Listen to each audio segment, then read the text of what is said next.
Hi friends, வணக்கம். நீங்கள் கேட்டிருக்க ஒரு சில கொஸ்டின்ஸ்க்கு நான் உங்களுக்கு ஆன்சர் பண்ணுறேன். அதுக்கு முன்னாடி நம்ம சேனலை சப்ஸ்கிரைப் பண்ணாதவங்க சப்ஸ்கிரைப் பண்ணிக்கோங்க. பக்கத்தில் இருக்க பெல் சிம்பிளை ப்ரெஸ் பண்ணிங்க அப்படின்னா வீடியோஸ் போடும்போது உங்களுக்கு உடனே நோட்டிஃபிகேஷன் கிடைக்கும். எந்த ஒரு வீடியோவுமே நீங்கள் மிஸ் பண்ணாமல் பார்க்கலாம். ஏன்னா ஒவ்வொருத்தரும் ஒவ்வொரு கொஸ்டின் கேட்குறீங்க.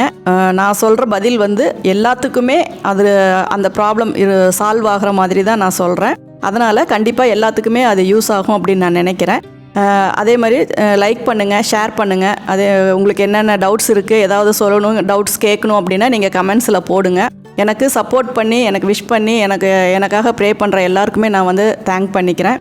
உங்களுடைய சப்போர்ட் இல்லாமல் என்னால் இவ்வளோ இது பண்ண முடியல. ஏன்னா நான் கடந்த சில நாட்களாக வீடியோஸ் என்னால் எதுவுமே போட முடியாமல் உங்களுடைய கொஸ்டின் ஆன்சருக்கு மட்டும்தான் நான் ஆன்சர் பண்ணிகிட்ருக்கேன். கூடிய சீக்கிரத்தில் இந்த சுச்சுவேஷனை நான் மாற்றிக்கிறேன். உங்களுக்கு என்னென்ன கட்டிங்ஸு, என்னென்ன ப்ளவுஸு, என்னென்ன மாடல்ஸ் எது வேணுமோ அதை நான் உங்களுக்கு கண்டிப்பாக நான் அப்லோட் பண்ணுறேன். இப்போ நம்ம இந்த கொஸ்டின் ஆன்சருக்கு நம்ம ஆன்சர் பார்க்கலாம். ஏன்னா நிறையா பேருக்கு பேசிக்கில் தான் ப்ராப்ளம் வருது. ஏன்னா ஒரு நார்மலாக ஒரு பேசிக்காக ஒரு ப்ளவுஸ் ஸ்டிச் பண்ண தெரிஞ்சுக்கிட்டாங்க அப்படின்னா அதுக்கப்புறம் அவங்க என்ன வேணாலும் மாடல் அதில் பண்ணிக்கலாம், எப்படி வேணாலும் டிசைன்ஸ் மாற்றிக்கலாம். அதனுடைய ஒரு சில அட்ஜஸ்ட்மெண்ட்டு தான். அதை நீங்கள் புரிஞ்சுக்கணும் அப்படிங்கிறக்காக தான் நான் திரும்ப திரும்ப சொன்னதையே கூட நான் திரும்ப சொல்லிகிட்டு இருக்கேன். ஒரு ப்ளவுஸ் நம்ம ஸ்டிச் பண்ணுறோம் அப்படின்னா அதுக்கு பேசிக்காக நமக்கு என்னென்ன அளவுகள் தேவை அப்படிங்கிறது நமக்கு தெரியும்.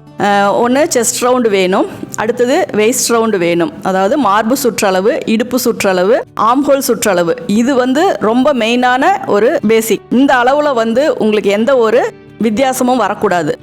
லென்த் ஆகட்டும், நெக்குடைய ஃப்ரண்ட் நெக்கு, பேக் நெக், இது எல்லாமே கூட உங்களுக்கு ஒரு 1/2 இன்ச்சு 1/4 இன்ச்சு முன்ன பின்ன வர்றதை பற்றி ப்ராப்ளம் இல்லை.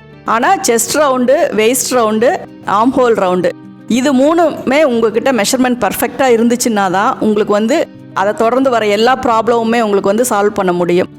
அதாவது எக்ஸாம்பிளுக்கு இப்போ ஷோல்டர் ஃபால் ஆகுது அப்படின்னா அதுக்கு என்ன காரணம் அப்படின்னா உங்களுக்கு செஸ்ட் ரவுண்டும் ஆம்ஹோல் ரவுண்டும் கரெக்டாக உங்களுக்கு இல்லை அப்படிங்கிறது தான். அதே மாதிரி இடுப்பு சுற்றளவு பொறுத்து தான் சைடில் நீங்கள் ஸ்டிச் போடுவீங்க.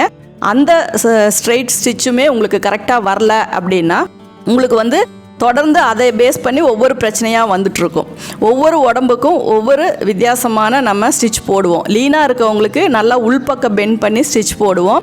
ஓரளவுக்கு நார்மலாக இருக்கவங்களுக்கு ஸ்ட்ரெயிட் பண்ணி ஸ்டிச் போடுவோம். ரொம்ப செஸ்ட் பெருசாக இருக்குது, கொஞ்சம் பாடியாக இருக்காங்க அப்படின்னா நம்ம அவுட்டரில் வளைவாக லைட்டாக பெண்ட் பண்ணி ஸ்டிச் போடுவோம்.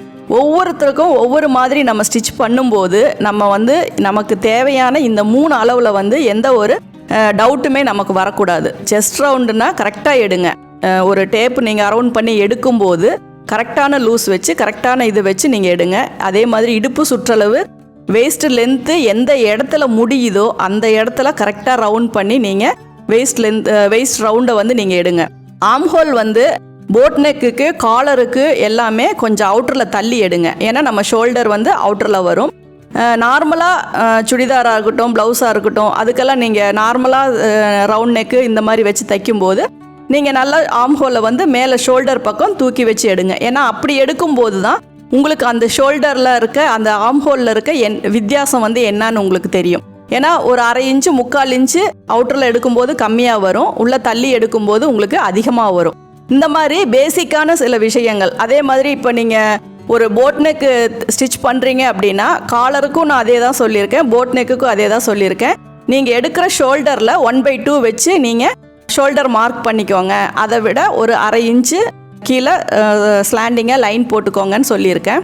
அந்த 1/2 இன்ச்சையே நீங்கள் ரொம்ப இறக்கி ஒரு 3/4 இன்ச்சு 1 இன்ச்சுன்னு இறக்குனீங்கன்னா என்ன ஆகும்னா நெக்கு லூஸ் வரும். அதனால தான் ஒரு 1/2 இன்ச்சு நீங்கள் அதை ஸ்லாண்டிங் பண்ணிங்கன்னா போதும். அதே மாதிரி மற்றதுக்கு எல்லாமே கழுத்து பகுதியில் இருந்து நம்ம நெக்கோட அகலம் மார்க் பண்ணுவோம். ஆனால் போட் நெக்கு மட்டும் என்ன பண்ணுவோம் அப்படின்னா ஷோல்டர் சைடில் இருந்து 2.25 வச்சு உள்பக்கமாக மார்க் பண்ணுவோம். அப்படி ஒரு வித்தியாசம் இருக்குது.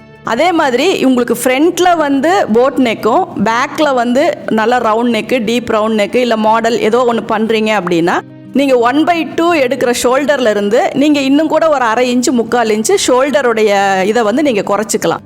ஏன்னா இது பேக்கில் ரவுண்டு வரும்போது நெக்கு லூஸ் வராமல் இருக்கணும் அப்படின்னா 1/2 ஷோல்டரில் இருந்து உள்பக்கமாக நீங்கள் இன்னும் கொஞ்சம் தள்ளி நீங்கள் மார்க் பண்ணிக்கலாம். இந்த மாதிரி சின்ன சின்ன அட்ஜஸ்ட்மெண்ட் தான். அதே மாதிரி நான் ஏற்கனவே சொல்லியிருக்கேன், ஆம்ஹோல் 1/2 இன்ச்சு உள்ளே தள்ளி ஏன் கட் பண்ணுறோம் அப்படின்னா நெக்கு வைடாக வைக்கும்போது சைடில் துணி நிறையா ஸ்டோர் ஆகும். அதை குறைக்கணும் அப்படின்னா நம்ம என்ன பண்ணோம்னா அந்த சைடில் இருக்க ஆம்ஹோலில் வந்து உள்ளே தள்ளி மார்க் பண்ணிக்கிட்டோம் அப்படின்னா எந்த அளவுக்கு டெப்த்தாகவும் டீப்பாகவும் நம்ம வைக்கிறோமோ அகலம் அதிகமாகவும் வைக்கிறோமோ அதுக்கு தகுந்த மாதிரி 1/2 இன்ச்சு அல்லது 3/4 இன்ச்சு உள்ளே தள்ளி நம்ம கட் பண்ண சொல்லியிருக்கோம். அப்போ என்ன ஆகும் அப்படின்னா உங்களுக்கு வந்து அந்த வளைவு வந்து வரும்போது உங்களுக்கு தேவையான ஆம்ஹோலுடைய சுற்றளவு உங்களுக்கு கிடச்சிரும். எக்ஸஸாக இருக்கிற துணியை தான் நம்ம உள்ளே தள்ளி கட் பண்ணுறோம். அப்போ அதில் நீங்கள் ஸ்ட்ரெயிட் லைன் போடும்போது பேக்கில் வந்து ஃபிட்டிங் நல்லா வரும். உங்களுக்கு வந்து அந்த ஆம்ஹோல் சுருக்கம், சைடில் லூஸு இதெல்லாம் வராமல் நம்ம கரெக்ட் பண்ணணும் அப்படின்னா அந்த மெத்தடை தான் நம்ம ஃபாலோ பண்ணுறோம். அதே மாதிரி ஃப்ரண்ட்டில் வந்து என்ன பண்ணுறோம் அப்படின்னா உள்ளே வந்து ஒரு 1/2 இன்ச்சு செஸ்ட்டு ஹூக்கு போடுற இடத்துல ஒரு 1/2 இன்ச்சு ஸ்லாண்டிங்காக கட் பண்ணுறோம். எந்த அளவுக்கு அகலமாக நம்ம ஃப்ரண்ட் நெக்கு கட் பண்ணுறோமோ அந்த அளவுக்கு ஷோல்டர் கிட்ட வந்து ஒரு சின்னதாக ஒரு ஸ்லாண்டிங்காக நீட்டிகிட்டு இருக்க ஒரு கிளாத்தை பார்த்தீங்கன்னா ஒரு இது மாதிரி ட்ரையாங்கிள் ஷேப்பில் நீட்டிகிட்டு இருக்கோம். அந்த எக்ஸ்ட்ரா இருக்க கிளாத்தை நம்ம கட் பண்ணி விடுறோம். இந்த மாதிரி நிறைய பேசிக் அட்ஜஸ்ட்மெண்ட் பண்ணி தான் நம்ம வந்து ஒரு ப்ளவுஸை வந்து ரெடி பண்ணுறோம். இது ரெடி பண்ணுறது எப்படி அப்படின்னா பழைய மாடலில் இருந்து நம்ம புது மாடலுக்கு மாற்றும் போது தான் இவ்வளோ அட்ஜஸ்ட்மெண்ட் நம்ம பண்ணுறோம். இதுவே நார்மலாக ஒரு close neck blouse, we neck blouse இந்த மாதிரியெல்லாம் பண்ணும்போது இந்த ஃப்ரண்ட் கட்டிங், பேக் ஆம்ஹோலில் போடுற நாச்சஸ் இது எல்லாமே வந்து நீங்கள் எதுவுமே பார்க்க தேவையில்லை. ஒரு வயசானவங்களுக்கு ஒரு ப்ளவுஸ் தைக்கிறீங்க அப்படின்னா இவ்வளோ சின்ன சின்ன அந்த அட்ஜஸ்ட்மெண்ட் எல்லாம் எதுவுமே நமக்கு தேவையில்லை.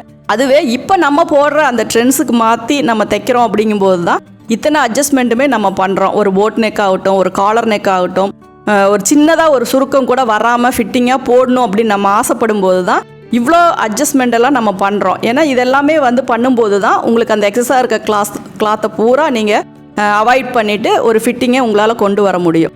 அதே மாதிரி நான் சொல்கிறது ஃப்ரண்ட்டில் வந்து நிறையா பேருக்கு அந்த செஸ்ட்டுக்கு வந்து எவ்வளோ மார்க் பண்ணுறது, எப்படி பண்ணுறது அப்படிங்கிறது நிறையா டவுட்ஸ் வந்துட்டே தான் இருக்குது. ஏன்னா அது வந்து உங்களுக்கு கொஞ்சம் எக்ஸ்பீரியன்ஸில் கண்டிப்பாக உங்களுக்கு அதில் இருக்க டவுட்டெல்லாம் கிளியர் ஆகும். ஏன்னா நான் சொல்கிறதும் நீங்கள் செய்கிறதும் வந்து மேட்ச் பண்ணி நீங்கள் ஒரு சில விஷயங்களை உன்னிப்பாக நீங்கள் அதை கவனித்து பார்த்தீங்க அப்படின்னாவே உங்களுக்கு வந்து அது நல்லா கரெக்டாக தெரியும். நான் நிறைய விஷயங்கள் சொல்லியிருக்கேன். செஸ்ட்டு பார்த்தீங்கன்னா நமக்கு பேக் போன் எங்கே இருக்கோ அதுக்கு ஸ்ட்ரெயிட் ஃப்ரண்ட்டில் தான் நமக்கு வந்து செஸ்ட் வருது. அப்போ நீங்கள் என்ன பண்ணணும் அப்படின்னா உங்களுக்கு நீங்கள் பேக் தட்டை போட்டுட்டு அதனுடைய மிட் பாயிண்ட் தான் நமக்கு பேக் போன் வரும். அந்த இடத்த வச்சு நீங்கள் செஸ்ட்டு வந்து மார்க் பண்ணீங்க அப்படின்னாவே உங்களுக்கு மேக்ஸிமம் செஸ்ட்டு, ஏன்னா செஸ்ட்டுங்கிறது வந்து நம்ம ஒரு பாயிண்டில் நம்ம குறிக்க போகிறது கிடையாது. நமக்கு செஸ்ட் பாயிண்ட் கிடைச்சாலும் அதை சுற்றி தான் நம்ம டாட் பிடிக்க போகிறோமே ஒழிய அதனால் அது கொஞ்சம் ஒரு 1/2 இன்ச்சு 1/4 இன்ச்சு முன்ன பின்ன வர்றது வந்து பிரச்சனை கிடையாது. ஆனால் டோட்டலாகவே அதை தள்ளி போகுது அப்படிங்கும்போது தான் நீங்கள் கொஞ்சம் கேர்ஃபுல்லாக அதில் என்ன ஆல்ட்ரு பண்ணணும் அப்படிங்கிறத நீங்கள் பண்ணிக்கோங்க. நான் சொல்கிறது வந்து நல்லா ஷோல்டருடைய ஹை பாயிண்டில் இருந்து கரெக்டாக கீழே ஒரு 9.5 இன்ச்சுக்கு ஒரு சென்ட்ரு மிட் பாயிண்ட், அதாவது நார்மலாக லீனாக இருக்கவங்களுக்கு 9.5, கொஞ்சம் ஃபேட்டாக இருக்கவங்களுக்கு ஒரு 10 இன்ச்சு, அந்த இடத்துல ஒரு மிட் பாயிண்ட் நீங்கள் மார்க் பண்ணிட்டீங்க அப்படின்னா அதுக்கப்புறம் நம்ம செஸ்ட் கழுத்தில் இருந்து அவுட்டரில் இந்த பக்கம் ஒரு 4 இன்ச்சு, இந்த பக்கம் ஒரு 4 இன்ச்சு அப்படி பார்க்கும்போது உங்களுக்கு பிரின்சஸ் கட்டுக்கு உங்களுக்கு கரெக்டாக வரும். அதை பேஸ் பண்ணி நீங்கள் அந்த டாட் போட்டாலும் சரி, இல்லை பிரின்சஸ் கட் மாதிரி ஓவல் ஷேப் அந்த சைடு ரவுண்ட் கட் பண்ணி நீங்கள் ஸ்டிச் பண்ணாலும் சரி. ஏன்னா கப் ஷேப் வந்து நிறையா பேருக்கு நிறையா டவுட்ஸ் வந்துட்டே இருக்குது. அதை நான் சொல்கிற சின்ன டிப்ஸை யூஸ் பண்ணி நீங்கள் ட்ரை பண்ணி அதை பார்த்தீங்க அப்படின்னா உங்களுக்கு அதில் இருக்க நிறையா பிரச்சனையும் உங்களுக்கு சால்வ் ஆயிரும். அதே மாதிரி காலர் வைக்கும்போதும் நான் சொல்லியிருக்கேன், நீங்கள் வந்து அந்த ஸ்லாண்டிங்கை நல்லாவே 1 இன்ச்சு கட் பண்ணுங்கள். ஏன்னா காலர் அப்படிங்கும்போது நல்லா க்ளோஸாகவே வரும். அதிலிருந்து நீங்கள் ஸ்லாண்டிங்காக கட் பண்ணீங்க அப்படின்னா காலர்கிட்டையும் உங்களுக்கு சுருக்கு வராது. எந்த ஒரு ப்ளவுஸை நீங்கள் ஸ்டிச் பண்ணாலும் ஸ்லீவ் வந்து ஃப்ரீயாக போய் வர மாதிரி போடுங்க. அப்போ தான் வந்து உங்களுக்கு பாடி ஃபிட்டிங் வந்து நிறையா உங்களுக்கு ப்ராப்ளம் இல்லாமல் கரெக்டாக ஃபிட்டிங் வரும். நான் நிறையா பேருக்கு நான் திரும்ப சொல்கிறேன், நிறையா இது பாடி ஃபிட்டிங் வரணும் அப்படின்னா ஸ்லீவும் ஆம்ஹோலும் கரெக்டாக இருக்கணும். ஆம்ஹோல் கூட நல்லா பிடிச்ச மாதிரி இருந்தால் கூட நல்லா தான் இருக்கும். ஆனால் ஸ்லீவை பொறுத்த வரைக்கும் டைட் இருந்துச்சு அப்படின்னாவே உங்களுக்கு ஷோல்டர் மேலே ஏறாது. நீங்கள் என்ன தான் போட்டிங்கனாலும் உங்களுக்கு கீழே கைப்பக்கம் இழுத்துட்டு போகிற மாதிரியே தான் இருக்கும். அதனால் ஒரு நூல் அளவுக்கு கைக்கும் ஸ்லீவுக்கும் அந்த லூஸ் வந்து, அதாவது ப்ளவுஸில் உள்ள ஸ்லீவுக்கும் உங்களுடைய ஹேண்டுக்கும் இடையில வந்து ஒரு நம்ம கையை என்ன மூவ் பண்ணாலும் ப்ளவுஸை வந்து அஃபெக்ட் ஆகாத அளவுக்கு நீங்கள் வந்து கொஞ்சம் லூஸ் வச்சு நீங்கள் போட்டுக்கிட்டீங்க அப்படின்னா உங்களுக்கு நிறைய பிரச்சனைகள் வந்து அதில் வந்து ப்ளவுஸில் வந்து கரெக்ட் ஆகும். அதே மாதிரி ஸ்லீவ் போர்ஷன் நிறையா பேருக்கு ப்ராப்ளம் வருது. ஏன்னா ஸ்லீவில் வந்து சுருக்கம் வருது, பேக் ஆம் ஹோல் கிட்ட சுருக்கம் வருது, ஃப்ரண்ட் ஆம் ஹோல் கிட்ட சுருக்கம் வருது. அது போடும்போது அது ஒரு மாதிரி தூக்கிட்டு இருக்கு அப்படிங்கிறது. அது எல்லாமே நீங்கள் கட்டிங்கில் தான் கரெக்ட் பண்ணணும். ஏன்னா கட்டிங்கில் வந்து ஒவ்வொரு நல்லா பாடியாக இருக்கவங்களுக்கு கீழ்ப்பக்கம் வந்து நல்லா ரவுண்ட் கட்டிங் போடுறோம். லீனாக இருக்கவங்களுக்கு உள்பக்கம் நீங்கள் எப்படி எந்த அளவுக்கு ஆர்ம் ஹோல் வந்து டெப்த்து கட் பண்ணுறீங்களோ அந்த அளவுக்கு உள்பக்கமாக தள்ளி நீங்கள் வந்து கட்டிங் போட்டுக்கிட்டீங்க அப்படின்னா ப்ளவுஸ்லேயும் அந்த சுருக்கம் வராமல் கரெக்ட் பண்ணிக்கலாம். அதே மாதிரி ஸ்லீவை பொறுத்த வரைக்கும் வர என்னென்ன இதுன்னா கை தூக்கிட்டு இருக்க மாதிரி இருக்குது, கீழே ரவுண்ட் ஷேப் வந்து கரெக்டாக வரல, இந்த மாதிரியான பிரச்சனைகள் தான் வரும். அதுக்கு எல்லாமே காரணம் வந்து நீங்கள் வந்து அந்த மேலே ஆர்ம் ஹோல் கீழே டெப்த்துக்கு வைக்கிற அந்த அளவு தான், அடிக்கை அளவு தான். அதாவது அண்டர் ஆர்முக்கு நம்ம மார்க் பண்ணுற அந்த 3.5 இன்ச்சு தான் நீங்கள் ஆல்ட்ரு பண்ணணும். கீழே வந்து லென்த்தாக வேணும் அப்படின்னா 3.5 இன்ச்சை 3 இன்ச்சாக குறைச்சிக்கோங்க, 2.5 இன்ச்சாக குறைச்சிக்கோங்க. கீழே வந்து கிளாத் வேண்டாம், உள்ளே இழுத்த மாதிரி வேணும் அப்படின்னா 3.5 இன்ச்சு உங்களுக்கு ஓகே. இன்னும் கொஞ்சம் நல்லா ஃபேன்சியாக வேணும் அப்படின்னா நீங்கள் 4 இன்ச்சு கூட வைக்கலாம். அந்த மாதிரி ஸ்லீவ்லையும் சின்ன சின்ன அட்ஜஸ்ட்மெண்ட், என்ன நம்ம அட்ஜஸ்ட்மெண்ட் பண்ணனா அவங்களுக்கு என்ன ரிசல்ட் கிடைக்கும் அப்படிங்கிறத நீங்கள் நல்லா பார்த்துக்கோங்க. ஒரு துணி பத்தலை அப்படின்னா அந்த துணியை வந்து அதுக்கான துணியை கரெக்ட் பண்ணிவிட்டு அதுக்கப்புறம் ஸ்டிச் பண்ணுங்கள். ஏன்னா 10வது துணியில் வெட்டினீங்க அப்படின்னாலும் நிறைய பிரச்சனைகள் உங்களுக்கு அந்த சின்ன சின்னது வரும். நமக்கு வந்து ஃபிட்டிங் தான் மெயின், ஃபினிஷிங் தான் மெயின் அப்படிங்கும்போது அதுக்காக சில விஷயங்களை வந்து நம்ம கரெக்ட் பண்ணி தான் அதெல்லாமே பண்ணணும். நிறையா பேருக்கு டவுட்ஸுக்கான பொதுவாக வர எல்லா விளக்கமும் நான் சொல்லியிருக்கேன். அதுக்கப்புறமும் உங்களுக்கு சின்ன சின்ன டவுட்ஸ் வரும்போது அதை எப்படிங்கிறத அப்புறம் நம்ம பார்த்து அதுக்கு தகுந்த மாதிரி நீங்கள் கேட்குற கொஸ்டினுக்கு நான் வந்து ஆன்சர் பண்ணுறேன். நீங்கள் கேட்குற கொஸ்டின் வந்து என்னுடைய வீடியோஸ் எல்லாமே பார்க்குறோம், எல்லாமே உங்களுக்கு வந்து கரெக்டாக வருது அப்படிங்கிறீங்க. ஆனால் ஆர்ம் ஹோல் ஷோல்டரை பொறுத்த வரைக்கும், ஆர்ம் ஹோல் டெப்த்தை பொறுத்த வரைக்கும் உங்களுக்கு வந்து அது டவுட் வருது அப்படிங்கிறீங்க. அதாவது சுடிதாருக்கும் ப்ளவுஸுக்கும் என்ன வித்தியாசம் அப்படின்னு கேட்குறீங்க. இதுலேயே உங்களுக்கு வந்து என்ன இதுனா, சுடிதார் அப்படிங்கும்போது உங்களுக்கு தெரியும் ஓரளவுக்கு லூஸ் ஃபிட்டிங் தான், ரொம்ப ப்ளவுஸ் மாதிரி ஃபிட்டிங்காக யாருமே போட மாட்டாங்க. அதனால் நம்ம ஒரு 1/2 இன்ச்சு கீழே இறக்குறோம். இல்லை நீங்கள் ப்ளவுஸ் மாதிரியே ஃபிட்டிங்காக ஜிப்பெல்லாம் வச்சு நல்லா ஃபிட்டிங்காக போடுறீங்க அப்படின்னா நீங்கள் ப்ளவுஸுக்கு எப்படி வைக்கிறீங்களோ அதே மாதிரி வச்சுக்கலாம். இப்போ உங்களுக்கு நார்மலாக நம்ம ஒரு ஷோல்டர் வந்து 5.5 இன்ச்சு வருது அப்படின்னா நான் வந்து ஆம்ஹோலுடைய லென்த் வந்து 6 இன்ச்சு வைக்க சொல்லியிருக்கேன். அந்த 6 இன்ச்சு வைக்கும்போது நீங்கள் அதில் பாக்ஸ் செஸ்ட்டு ரவுண்டு அந்த இடத்துல நீங்கள் மார்க் பண்ணிவிட்டு நீங்கள் அந்த இடத்துல பாக்ஸ் போட்டுட்டு நீங்கள் அதில் வந்து ஆம்ஹோல் ரவுண்டு வரைஞ்சிட்டு நீங்கள் மெஷர் பண்ணி பார்த்தீங்க அப்படின்னா மேலே 1/2 இன்ச்சு விட்டுட்டு உங்களுக்கு 1/2 ஆம்ஹோல் வரணும். அதை தான் நான் சொல்லி கொடுத்துருக்கேன். அதே மாதிரி உங்களுக்கு அதுக்கு ரொம்ப லென்த் அதிகமாக வருது அப்படின்னா நீங்கள் ஒரு 1/4 இன்ச்சு மேலே கூட நீங்கள் போட்டுக்கலாம். ஏன்னா அது அவங்கவுங்க பாடியோட ஷேப்பு பொறுத்து தான் வரும் அப்படின்னு நான் சொல்லியிருக்கேன். இதில் வந்து நீங்கள் ரொம்ப பெரிய வித்தியாசமாக வந்து நீங்கள் எதுவுமே நீங்கள் அதில் பார்க்க தேவையில்லை. நீங்கள் ப்ளவுஸ் அப்படிங்கும்போது ஒரு சிலருக்கு பார்த்தீங்க அப்படின்னா ஷோல்டர் 5.5 வைக்கிறேன் அப்படின்னா ஆம்ஹோலும் 5.5 தான் வரும்.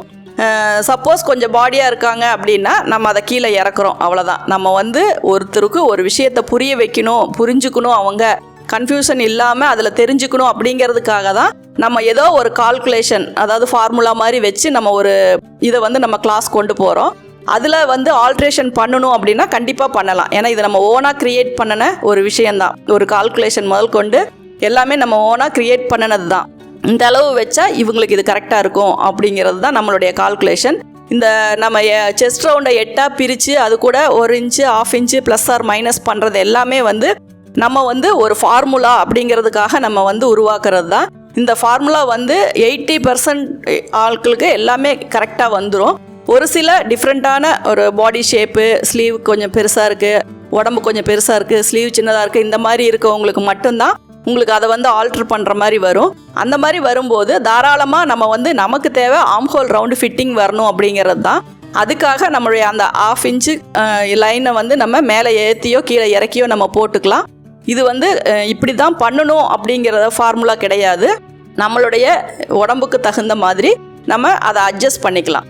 இப்போ வந்து ஒரு சின்ன பிள்ளைங்களாக இருக்காங்க, அவங்களுக்கு பாடி மசில்ஸ் எல்லாம் கம்மியாக தான் இருக்கும். ஷோல்டர் 4.5 இன்ச்சு வருது அப்படின்னா அவங்களுக்கு சப்போஸ் ஆர்ம் ஹோல் வந்து 4 கூட வரலாம். ஏன்னா அவங்களுக்கு ஸ்லீவ் வந்து ரொம்ப சின்னதாக தின்னாதான் இருக்கும். அது வந்து அவங்களுடைய பாடி ஷேப் பொறுத்து தான். அதுவே ஒரு சிலருக்கு என்ன ஆகும் அப்படின்னா ஷோல்டர் வந்து ஸ்லோப்பாக வரவங்களுக்கு ஷோல்டர் ரொம்ப கம்மியாக இருக்கும். அப்படி இருக்கவங்களுக்கு நம்ம ஷோல்டரை குறைச்சிக்கிட்டு ஆர்ம் ஹோல் கை வந்து நம்ம இறக்கி வைப்போம். அந்த மாதிரி நிறைய அட்ஜஸ்ட்மெண்ட் தான். இது வந்து ரொம்ப திங்க் பண்ணுற அளவுக்கான ஒரு விஷயம் இல்லை. உங்களுக்கு நீங்கள் ஷோல்டர் மெஷர்மெண்ட் உங்களுக்கு மெயின். அந்த ஷோல்டர் வந்து ரொம்ப அவுட்டரில் தள்ளியும் போயிடக்கூடாது, ரொம்ப உள்ளே தள்ளியும் போயிடக்கூடாது. அப்படிங்கிறதுக்காக தான் நான் வந்து செஸ்ட் ரவுண்டை 8ஆக பிரிச்சுக்கோங்க, அது கூட 1 இன்ச் ஆட் பண்ணிக்கோங்கன்னு நான் சொல்லியிருக்கேன். அதுக்கு மேலே ஆர்ம் ஹோலுக்கு நீங்கள் மார்க் பண்ணி பார்த்துட்டு மெஷர் பண்ணி பார்த்துட்டு நீங்கள் வந்து அதனுடைய ஆர்ம் ஹோல் ரவுண்டை நம்ம மார்க் பண்ணிக்கலாம். ப்ளவுஸுக்கு ரொம்ப டெப்த்தாக கட் பண்ணுவோம், சுடிதாருக்கு சும்மா ரவுண்டு மட்டும்தான் போடுவோம், ரொம்ப டெப்த்தாலாம் நம்ம கட் பண்ண மாட்டோம். அது நீங்கள் போடுற மாடலை பொறுத்து இருக்குது. ப்ளவுஸ் மாதிரியே ஃபிட்டிங் போடுறீங்க அப்படின்னா நீங்கள் ப்ளவுஸுக்கு என்ன ஃபாலோ பண்ணுறீங்களோ அதையே சுடிக்கும் ஃபாலோ பண்ணிக்கலாம். நார்மலாக ஒரு சுடி நம்ம தைக்கிறோம் அப்படின்னா நம்ம வைக்கிற மெஷர்மெண்ட்டு இதுதான். ஷோல்டருக்கு வந்து நம்ம சேர்த்து ஷோல்டர் அளவை விட ஒரு 1/2 இன்ச்சு சேர்த்து ஆம் ஹோல் லென்த் மார்க் பண்ணி அதில் வந்து 1/2 வந்து நம்ம ஆம் ஹோல் வர்ற மாதிரி மார்க் பண்ணிக்கிறோம். நீங்கள் மெஷர் பண்ணி பார்த்து உங்களுடைய கால்குலேஷன் கரெக்டாக இருக்கா அப்படிங்கிறது மட்டும்தான் இதில் மெயின். மற்றபடி நீங்கள் என்ன அங்கே ஆட் பண்ணுறீங்க, என்ன நீங்கள் லைன் போடுறீங்க அப்படிங்கிறது கிடையாது. எல்லாமே நமக்கு மாற்று தகுந்த அளவுகள் தான். அதனால் நீங்கள் அதை வந்து ட்ரை பண்ணி பாருங்கள். ஏன்னா உங்களுக்கு ஒரு 10 பேருக்கு நீங்கள் தைக்கும்போது 10 பேருக்கும் ஒரே மாதிரி அளவு வந்து நீங்கள் எடுக்க மாட்டீங்க. 10 பேருக்குமே ஒருத்தருக்கு பார்த்தீங்கன்னா ஷோல்டர் அளவு அப்படியே வரும், ஒருத்தருக்கு பார்த்தீங்கன்னா இன்னொரு 1 இன்ச்சு சேர்த்து வர்ற மாதிரி வரும். அந்த மாதிரியான நிறைய வேரியேஷன் வித்தியாசம் எல்லாமே வரும். அதனால் நீங்கள் வந்து உங்களுடைய தைக்க உங்களுக்கு அதனுடைய எக்ஸ்பீரியன்ஸில் உங்களுக்கே நல்லா புரியும் இவங்களுக்கு இவ்வளோதான். அதனால் நம்ம எடுக்கிற ஃபார்முலா வந்து பேசிக், நார்மலாக எல்லாத்துக்கும் அதை தான் வைக்கிறோம். சப்போஸ் அதை நம்ம ஆல்ட்ரு பண்ணணும் அப்படின்னாலும் நம்ம பண்ணிக்கலாம்.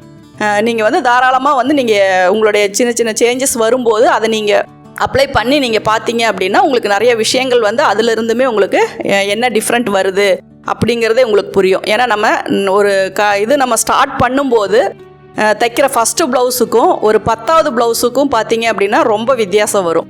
அதுவே இன்னும் மேலே போக போக பார்த்தீங்கன்னா ஒவ்வொரு தையலும் ஒவ்வொரு ஃபினிஷிங்கும் உங்களுக்கு பார்த்தீங்கன்னா மாறிக்கிட்டே தான் வரும். ஏன்னா அந்த அளவுக்கு நமக்கு அதில் ஒரு எக்ஸ்பீரியன்ஸ் வருது அப்படிங்கிறதா அர்த்தம். நீங்கள் ட்ரை பண்ணி பாருங்கள். Thank you viewers.